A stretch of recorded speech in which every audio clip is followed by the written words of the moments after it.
Uttarakhand express में आप सभी का बहुत स्वागत है और मैं हूं आपके साथ में अमनदीप। खबरों की शुरुआत करते हैं। उत्तराखंड में राज्य से पुलिस की व्यवस्था 1 साल में खत्म हो जाएगी। हाईकोर्ट ने सरकार को आदेश दिया है 1 साल में पूरे राज्य में रेगुलर पुलिस की व्यवस्था करें, जिसकी रिपोर्ट कोर्ट में फाइल करें। हालांकि सुनवाई के दौरान सरकार ने कहा है कि कई क्षेत्रों में रेगुलर पुलिस व्यवस्था कर दी गई है और साल 2004 में नवीन चंद्र की याचिका में इस व्यवस्था को खत्म करने की आवश्यकता समझी गई थी और कोर्ट ने कहा कि राज्य से पुलिस को सिविल पुलिस की तरह ही ट्रेनिंग नहीं दी जाती है और ना ही इसके पास में कोई संसाधन है। कोर्ट ने यह भी कहा था कि राज्य में समान कानून व्यवस्था सभी को मिलना चाहिए।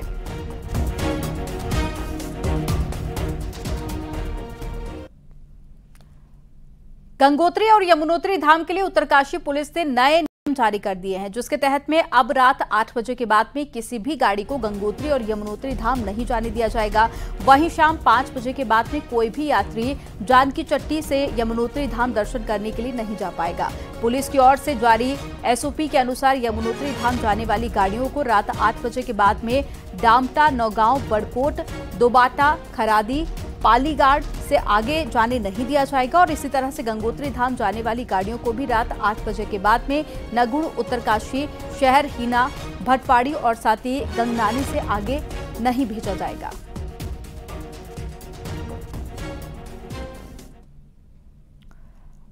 यमुनोत्री धाम में पैदल यात्रा मार्ग पर यात्रियों को किसी तरह की दिक्कत ना हो, इसके लिए सरकार ने बड़ा फैसला लिया है। जानकी चट्टी से यमुनोत्री तक घोड़े खच्चर और डंडी के लिए संख्या और समय निर्धारित किया गया है। यमुनोत्री धाम पैदल यात्रा मार्ग सकरा होने के कारण यात्रियों की सुरक्षा के लिए जानकी चट्टी से यमुनोत्री और यमुनोत्री से जानकी चट्टी आने जाने वाले घोड़े खच्चरों की संख्या 800 निर्धारित की गई है।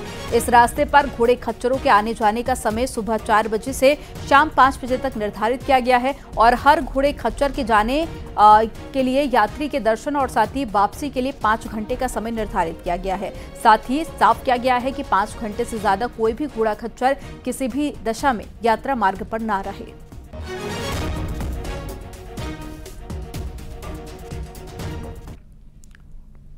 विश्व प्रसिद्ध तीर्थ केदारनाथ में वीआईपी दर्शन को लेकर तीर्थ पुरोहितों ने नाराजगी जाहिर की है। उन्होंने कहा है कि इससे दूसरे श्रद्धालुओं को दिक्कतें हो रही हैं। हेली सेवाओं से आ रहे श्रद्धालुओं को मंदिर समिति वीआईपी दर्शन करवा रही है। इसके लिए पैसे लिए जा रहे हैं, जिसकी वजह से दूसरे श्रद्धालुओं को घंटों लाइन में लगना पड़ रहा है। इसको लेकर भी लगातार तीर्थ पुरोहित आवाज उठा रहे हैं। सभी तीर्थ पुरोहितों ने मिलकर के कल एक बहुत बड़ा विरोध किया। एक स्वर में सभी ने विरोध किया कि वीआईपी बंद होना चाहिए। आज वो वीआईपी भी बंद है और पूर्व परंपरा अनुसार जो भगवान बाबा केदारनाथ जी के दर्शन गर्भगृह में सभी देश विदेश से आने वाले श्रद्धालु करते थे, वो आज पुनः प्रारंभ हो गया है। धर्मनगरी हरिद्वार में कुछ साल पहले पुलिस ने कमांड कंट्रोल सेंटर बनाया था ताकि यहां आने जाने वाली भीड़ पर नजर रखी जा सके। पुलिस का मानना है कि ये लोग प्रयोग बेहद सफल रहा है और अब इस प्रयोग को केदारनाथ में भी दोहराया जाएगा। इसी से जुड़ी एक रिपोर्ट आपको दिखाते हैं।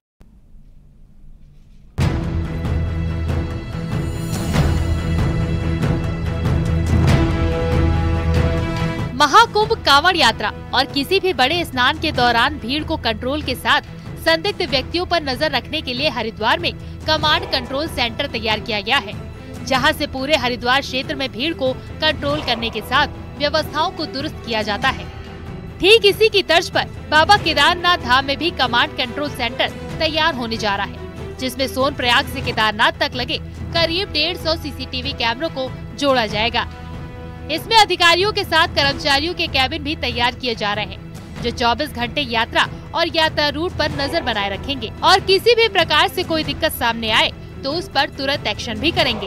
हमारे पूरे इस यात्रा रूट पर और इवन आगे भी लगभग 100-125 के आसपास में हमारे कैमरे स्थापित हैं। तो जो हमारा कमांड कंट्रोल सेंटर यहाँ रेडी हो रहा है, उसमें हम उन सीसीटीवी को लाइव फीड भी लेंगे, प्लस उसी कमांड कंट्रोल सेंटर में हमारे सारे अधिकारियों के ऑफिसर्स भी होंगे, जिससे किसी भी समय पर कोई भी बात हो उसका संज्ञान लिया जा सके, उस पर कार्रवाई की जा सके। 3 मंजिला इस भवन में जहां एक कंट्रोल रूम होगा, वहीं अन्य में पुलिस चौकी और पुलिस के जवानों के लिए बैरक और अधिकारियों के लिए भी क्वार्टर तैयार होंगे, जिससे धाम में विपरीत परिस्थितियों में ड्यूटी दे रहे जवानों को भी उचित सुविधा मिल सके। जब ये स्थानीय प्रशासन के द्वारा integrated command and control centre जो है वो दी जा रही है, और इसके उपरांत ये फ़ायदा होगा कि वहाँ पे हमारे जो पुलिस कर्मी हैं, एक तो उनकी आवास की समस्या जो है वो उसका समाधान होगा, और उसके साथ भी बहुत सारी जो लॉजिस्टिक इश्यूज होते हैं उसको देखते हुए हमें उसकी मदद मिलेगी। इस सेंटर के बनने से अब पुलिस प्रशासन को दोहरा लाभ मिलेगा। जहां एक तरफ यात्रा को सही दिशा में चलाने का लाभ होगा, वहीं दूसरी तरफ कर्मचारियों के लिए भी उचित रहने की व्यवस्था मिलेगी।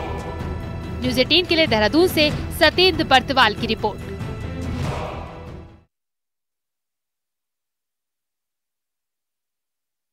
होने की वजह से श्रीनगर में यात्रियों को रोका जा रहा है, जिसकी वजह से जाम की समस्या हो रही है और यात्री परेशान है। वहीं पुलिस व्यवस्था को बनाने में जुटी हुई है और धीरे धीरे करके गाड़ियों को आगे भेजा जा रहा है ताकि धाम में हालात ना बिगड़े। हालांकि चारधाम यात्रियों के साथ ही स्थानीय लोगों की गाड़ियां भी रोकी जा रही हैं, जिससे स्थानीय लोग खासे नाराज हैं। मैं यहाँ परेशान हो रखा हूँ, इतना भारी जाम हो रखा है यहाँ पे, हमको कुछ भी सुविधा नहीं मिल रही है और आगे जाने का कुछ भी नहीं बता पा रहे हैं कब तक ये रास्ता खुलेगा, और हम बहुत परेशान। राजस्थान से आया हूँ मैं 4 धाम के लिए। केदारनाथ मेरा पहला टूर है और पिछले 4 घंटे से हम लोग जाम में फंसे हुए हैं, और यहाँ के प्रशासन को जब पूछ रहे हैं तो वो कोई भी जवाब नहीं दे रहे हमारे को, कब जाम खुलेगा, क्या होगा। कुछ बिना पंजीकरण के आ रहे हैं, कुछ लोग समय से पहले आ रहे हैं, कुछ समय के बाद आ रहे हैं। इस कारण से ये व्यवस्था हो रही है, लेकिन पुलिस प्रशासन इसमें सतर्क दृष्टि रखे हुए है। हम जन सेवा के रूप में इनके साथ काम कर रहे हैं और हम चाहते हैं कि इनकी यात्रा मंगलमय हो, सुखमय हो। हल्द्वानी के वनभूलपुरा में जिस तरह का तांडव हुआ था, उसमें बाहरी लोगों की संख्या थी जो उपद्रव करने के बाद में वनभूलपुरा और हल्द्वानी छोड़कर गायब हो गए थे। देवभूमि में इस तरह की घटनाएं दोबारा ना हो, इसके लिए भी सख्ती से एक बार फिर से वेरिफिकेशन ड्राइव चलाई जाएगी, ये कहना है सीएम धामी का। न्यूज़ 18 को दिए एक एक्सक्लूसिव इंटरव्यू में सीएम धामी ने चारधाम यात्रा को लेकर भी बात की और कहा कि चारधाम यात्रा उत्तराखंड की लाइफलाइन है। यात्रा सुव्यवस्थित तरीके से हो, इसके लिए भी अनुभवों और साथ ही लोगों का सुझाव भी लिया जा रहा है और उसी आधार पर फैसले लिए गए हैं।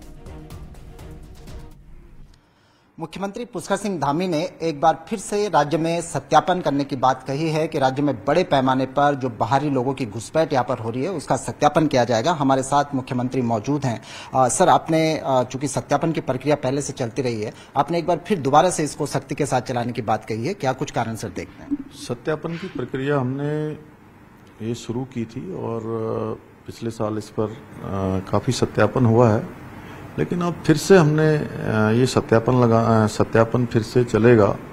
ये अभियान है और ये अभियान लगातार चलता रहेगा, क्योंकि बहुत बार ऐसे प्रकरण आए हैं कि लोग बाहर से अपराध करते हैं, बहुत से ऐसे काम करके आते हैं और यहाँ पर रहते हैं, उसके बाद कोई घटना हो जाती है तो उसके बाद पता लगता है कि इनका पहले इतिहास ठीक नहीं था, कहाँ से आए हैं। क्योंकि देवभूमि है और देवभूमि में ये अशांति करने वाले लोग, मारपीट करने वाले, आपराधिक कृत्य करने वाले, इन लोगों के लिए कोई स्थान नहीं है। तरह से पहले देवस्थानम बोर्ड बनाने की भी बात हुई थी, कैसे आप मैनेज करेंगे इन चीजों को? हम सबसे बात करेंगे और बात करने के बाद सबके सुझाव लेंगे और अभी से उसकी तैयारी करेंगे। जो अभी हमारे सामने चुनौतियां आ रही हैं, उन चुनौतियों से कुछ न कुछ हमको मिलेगा, अनुभव जो मिल रहे हैं उन्हीं अनुभवों के आधार पर हम आगे बढ़ेंगे। Thank you sir. तो आप थे मुख्यमंत्री पुष्कर सिंह धामी। आपने साफ तौर पर कहा है कि जिस तरह से चारधाम यात्रा में बड़े पैमाने पर श्रद्धालु उत्तराखंड की यात्रा कर रहे हैं, उसको देखते हुए एक रेगुलेटरी अथॉरिटी बनाना बेहद जरूरी है, लेकिन इससे सबसे बातचीत के बाद ही इसको कोई स्वरूप दिया जाएगा। कैमरा पर्सन दीपक उपाध्याय के साथ सुनील नौप्रभात, न्यूज़ 18 देहरादून। उत्तर भारत में भीषण गर्मी पड़ रही है और ये भी एक बड़ी वजह है कि चारधाम यात्रा में भीड़ उमड़ रही है। अब ऐसे में कांग्रेस ने यात्रा रूट पर अपने कार्यकर्ताओं को काम करने का आदेश दिया, तो वहीं दुनिया की सबसे बड़ी पार्टी का दावा करने वाली बीजेपी से सवाल पूछा है कि आखिर उनके मंत्री, नेता और कार्यकर्ता कहां पर है। रिपोर्ट आपको दिखाते हैं।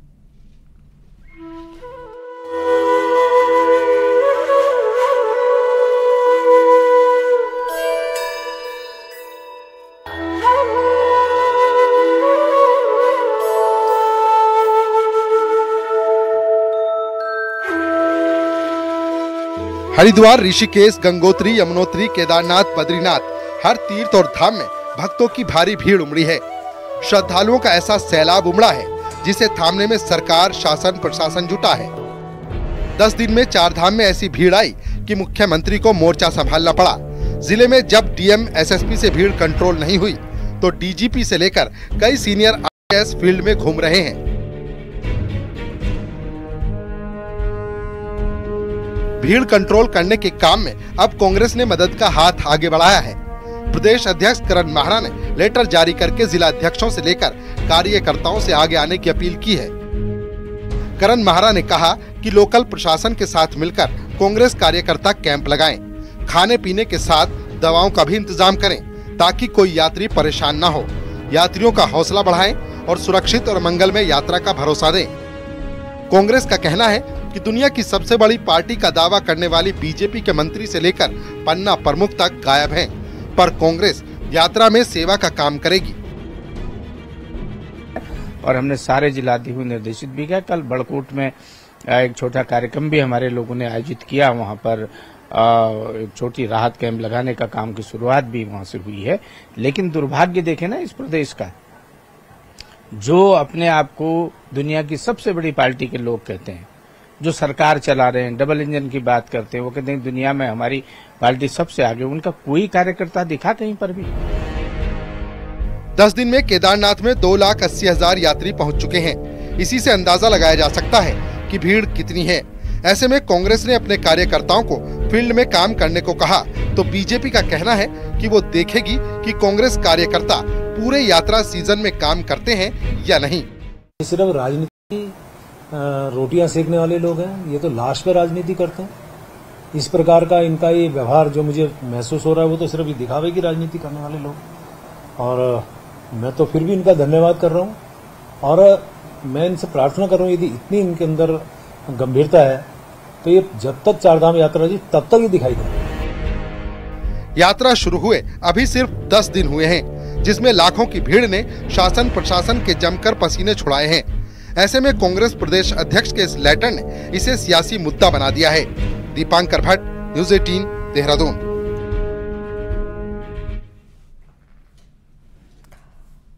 कल से हेमकुंड यात्रा की शुरुआत हो रही है और 5 प्यारों की अगुवाई में ऋषिकेश से बुधवार को हेमकुंड साहिब की यात्रा का आगाज किया जाएगा। यात्रियों का पहला जत्था उत्तराखंड के राज्यपाल गुरमीत सिंह रवाना करेंगे और पहले दिन जत्था श्रीनगर विश्राम करेगा और 23 मई को यात्रियों का जत्था गोविंद घाट पहुंचेगा। 24 मई को यात्रियों का जत्था हेमकुंड साहिब के दूसरे पड़ाव घांघरिया तक पहुंच जाएगा और 25 मई को सुबह 6:30 पर यात्रियों का जत्था घांघरिया से हेमकुंड साहिब के लिए रवाना होगा और उसी दिन हेमकुंड साहिब के कपाट ग्रीष्मकाल के लिए खुल जाएंगे। इस बार हेमकुंड आने वाले तीर्थ यात्रियों की संख्या 3500 निर्धारित की गई है। कल यानी 22 मई 2024 ਨੂੰ श्री हेमकुंड साहब जी की यात्रा का शुभ आरंभ हो रहा है। मानयोग गवर्नर साहब retired lieutenant general Gurmeet Singh ji Rishikesh तो 5 प्यारों की अगवाई में संगतां नूं हरी झंडी दिखा के रवाना करनगे।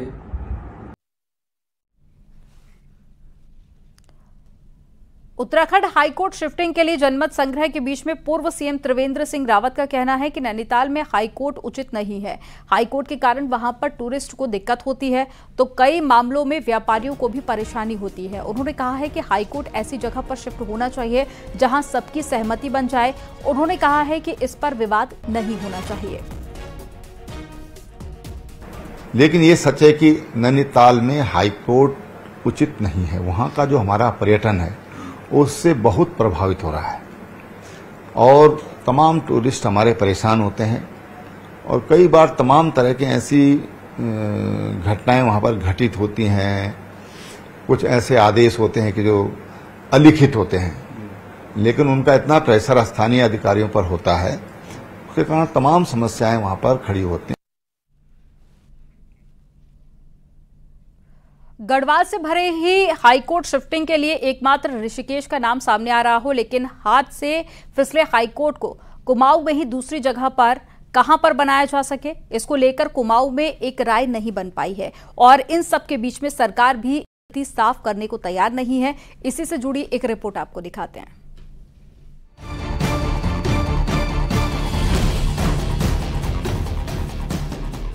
क्या नैनीताल जिले से हाईकोर्ट शिफ्ट होकर गढ़वाल के ऋषिकेश जाएगा? ये चर्चा इन दिनों गर्म है, लेकिन इस चर्चा के बीच कुमाऊं से कांग्रेस के 2 बड़े नेताओं ने कोर्ट और सरकार दोनों को आड़े हाथों ले लिया है।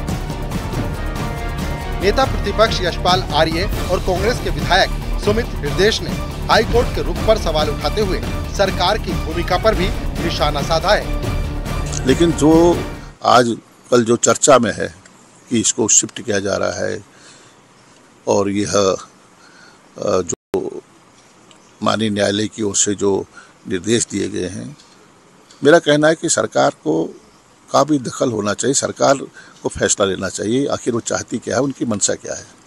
सबसे राय तो लीजिए। आप ही ने कहा नैनीताल जिले में आप इसको शिफ्ट करना चाहते, पहले गौला पार की बात हुई, फिर आपने अचानक उसको ऋषिकेश बना दिया। तो ये अन्याय इस क्षेत्र के साथ हो, यहाँ के लोग नहीं चाहेंगे और हम भी नहीं चाहेंगे। दूसरी तरफ कुमाऊं के वकील ऋषिकेश में बेंच खोलने के फैसले को एक तरफा फैसला करार दे रहे हैं। इस फैसले का विरोध कर रहे वकील कुमाऊं में ही नया हाईकोर्ट कैंपस बनाने के लिए कई जगहों का सुझाव दे रहे हैं। लेकिन हैरानी की बात यह है कि कुमाऊं में किस जगह नया कैंपस खुले, इसको लेकर वकीलों की एक राय नहीं बन पा रही। मैं ऋषिकेश चले जाए बन जाएगा, ये भी संभव नहीं है। हमारे पास हल्द्वानी के अलावा तराई में बहुत अच्छी जगह है, तराई शिफ्ट हो सकता था। हमारे पास रामनगर के पास जगह है, वहाँ जा सकता था। केवल एक जगह विशेष को चिन्हित करना हाईकोर्ट के द्वारा, ये कुछ तर्क समझ से परे लगता है। जाहिर है हाईकोर्ट नैनीताल में अपनी वर्तमान जगह से शिफ्ट होगा। ये तकरीबन 1 साल पहले हाईकोर्ट के टॉप जजेस और सरकार तय कर चुके थे। हल्द्वानी के गोलापार में जगह भी फाइनल हो गई, लेकिन केंद्र सरकार की पर्यावरण मामलों की कमेटी ने इस जगह को लेकर कुछ ऑब्जेक्शन लगाए, जिसके बाद हाईकोर्ट शिफ्टिंग का पूरा रायता फैला हुआ है। हाईकोर्ट की एक बेंच ऋषिकेश खोलने के फैसले ने इस मामले को और पेचीदा बना डाला है। हल्द्वानी से न्यूज़ 18 के लिए शैलेंद्र नेगी की रिपोर्ट।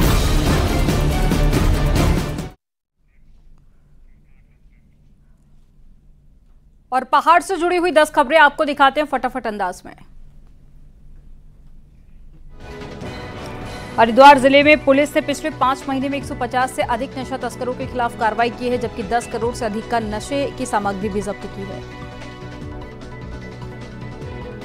अल्मोड़ा में मतगणना के लिए प्रशासन ने तैयारी शुरू कर दी है। पहले कर्मचारियों को पोस्टल बैलेट की स्कैनिंग की ट्रेनिंग दी जा रही है।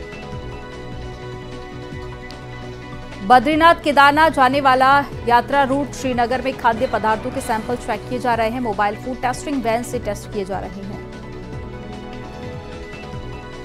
अल्मोड़ा में पानी के संकट के चलते विधायक मनोज तिवारी ने कोसी बैराज का निरीक्षण किया और अधिकारियों को लोगों को साफ पानी देने के निर्देश दिए। रुद्रप्रयाग में जाम की स्थिति को लेकर प्रभारी सचिव यात्रा ने सोनप्रयाग तक यात्रा रूट का निरीक्षण किया और इस दौरान श्रद्धालुओं से बातचीत भी की। बीते 12 दिनों में गंगोत्री और यमुनोत्री में 2,80,000 से ज्यादा यात्रियों ने दर्शन किए हैं। डीएम ने खुद जाकर यात्रा पड़ाव का जायजा लिया।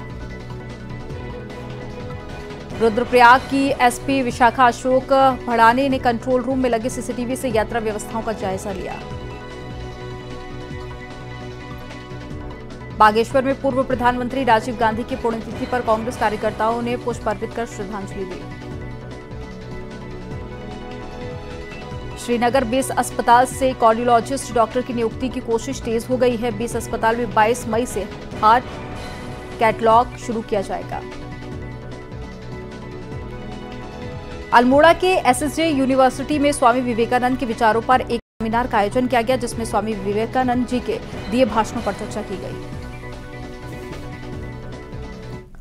सीएम पुष्कर सिंह धामी का दूसरे राज्यों में पार्टी के लिए प्रचार अभियान जारी है। आज मुख्यमंत्री धामी हरियाणा में रहे। यहां पर उन्होंने कैथल में सीएम धामी ने प्रबुद्ध नागरिक सम्मेलन में शिरकत की और कुरुक्षेत्र से बीजेपी उम्मीदवार नवीन जिंदल के लिए वोट की अपील की। वहीं सीएम धामी ने विपक्ष पर हमला बोला। सीएम ने कहा कि विपक्ष ने सिर्फ तुष्टीकरण भ्रष्टाचार को बढ़ावा दिया। आज एक धर्म युद्ध चल रहा है। एक और गौरव रूपी कांग्रेस, आप पार्टी, समाजवादी पार्टी, यानी अनेक पार्टियां जो तुष्टीकरण को बढ़ावा देने वाली पार्टियां हैं, वो गौरव रूपी पार्टियां हैं। और दूसरी ओर अकेले धर्म ध्वजा लिए हुए माननीय प्रधानमंत्री मोदी जी हैं। भाइयों बहनों, ये युद्ध में देश में राष्ट्रवाद और विकासवाद की विचारधारा बना। एक तरफ है विकासवाद, एक तरफ है राष्ट्रवाद।